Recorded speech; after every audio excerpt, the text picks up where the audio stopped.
Hello and welcome to the programme. Well, with just 86 days to go before the UK is set to leave the EU, and negotiations between both sides appear to have reached a stalemate. The EU says the current agreement is the best possible and cannot be renegotiated. And reports say Brussels is now of the opinion that a no-deal exit is the preferred choice of Boris Johnson's government, as Judith Prescott reports.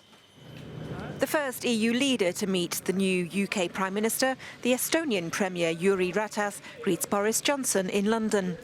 It comes as a tussle over Brexit negotiating stances escalated. Reports emerged that Brussels believed a no-deal Brexit was the UK government's central scenario. Britain's no-deal preparedness minister Michael Gove said he was saddened by the EU's inflexibility on reopening talks.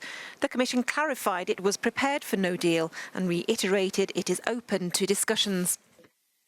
The Commission does remain available over the coming weeks should the United Kingdom to wish to hold talks and clarify its position in more detail, whether by phone or in person. Irish Prime Minister Leo Varadkar said Brexit talks will go on for years, even in the event of a no-deal scenario. Brexit isn't a storm that we weather or a severe weather event that we prepare for. It is a permanent change in relations between the European Union, including Ireland, and the United Kingdom. Avoiding a hard border in Ireland is a key Brexit sticking point. Scrapping the so-called backstop is the UK's condition for reopening Brexit talks.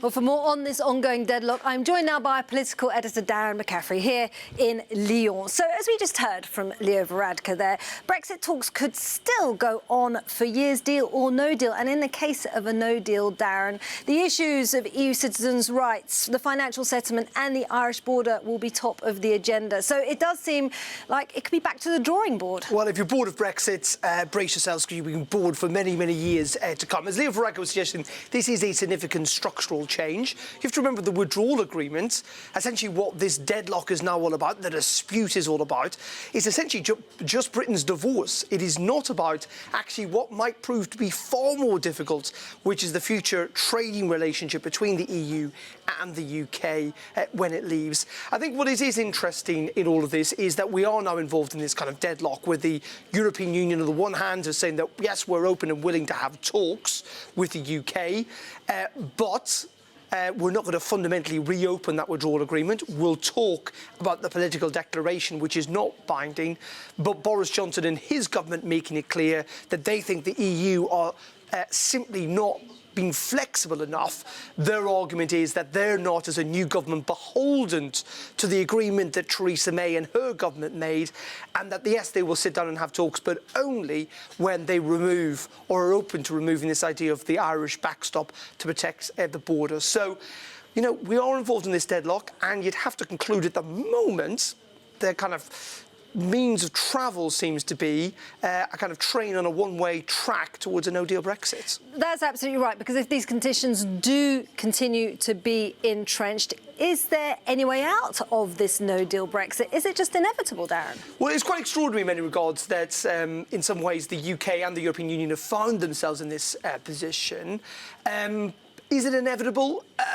I think Leo Varadkar is right when he says it's looking more and more likely. But it's not necessarily inevitable because, of course, there is the one option or the one possibility of preventing it from happening, and that comes from within the UK itself, at Westminster, where it is clear that MPs, including many Conservative MPs, are not in favour of a no-deal Brexit and are willing to act, potentially, those Conservative MPs willing to bring down their own government, to bring down Boris Johnson to try and prevent that. However, that would have to mean essentially having a vote of confidence, which potentially could have to happen as early as September. But the problem, of course, is that Boris Johnson, Michael Gove and others today have been talking about how he may well, or at least privately been briefing, how he may well not resign in the circumstances of losing a vote of no confidence, that he is determined to leave on October 31st with or without a deal. And if that means essentially not losing his job, but walking away from a vote of no confidence and then having an election, that's maybe where they will go down. The interesting thing is, again, is this just brinkmanship from the government in the UK. We don't know that, or is this genuinely a strategy? And if it is brinkmanship, will it work? Will the EU at the end of the day, because no deal Brexit is so damaging, will they cave in?